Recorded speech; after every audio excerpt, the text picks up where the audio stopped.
ഉമ്മ ഒറ്റക്കായ സമയത്ത് ആരുമില്ലാത്ത നേരം കൂട്ടിനിരുന്ന ഒരാളാണ് റൂബി. ഇപ്പോൾ ഓനില്ല. നമ്മളൊക്കെ സ്കൂളിലും കോളേജിലൊക്കെ പോകുന്നതുകൊണ്ട് ഉമ്മ പെരക്കൊറ്റക്ക. അതുകൊണ്ട് തന്നെ ഓനെ ഒരുമിച്ച് തന്നെ ഉണ്ടാവും. അവർ രണ്ടാളും അങ്ങോട്ടും ഇങ്ങോട്ടും വർത്താനൊക്കെ പറയും. പക്ഷേ ഇന്നലെയും ഇന്നൊക്കെ ആയിട്ട് ഞാൻ കോളേജ് വിട്ടിട്ട് വന്നപ്പോൾ ഞാൻ എന്താ കണ്ടെന്നറിയോ, ഉമ്മൻ്റെയൊക്കെ കണ്ണ് ചുവന്ന കളറിലാണ് ഉള്ളത്. ഞാൻ ചോദിക്കും നിങ്ങൾ കരഞ്ഞു, ഞാൻ ചോദിക്കുമ്പോൾ ഉമ്മ പറയും ഞാൻ കരഞ്ഞിട്ടൊന്നുമില്ലേ.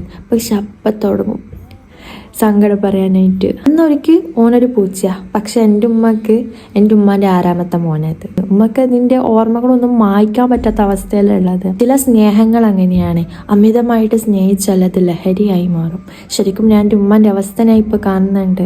മരണം എന്ന് പറയുന്നത് അത് വല്ലാത്തൊരു ദയനീയമായൊരു അവസ്ഥ തന്നെയാണ്. പടച്ചോൻ തന്നതിൽ വെച്ച് ഏറ്റവും മനോഹരം എന്താണെന്നറിയോ, അത് ഈ മറവിയാടാ. നമുക്കൊന്നും ഈ മറവി തന്നില്ലെങ്കിൽ ഞാനും നീയൊക്കെ എന്തൊക്കെയോ ആയി മാറി വേണം.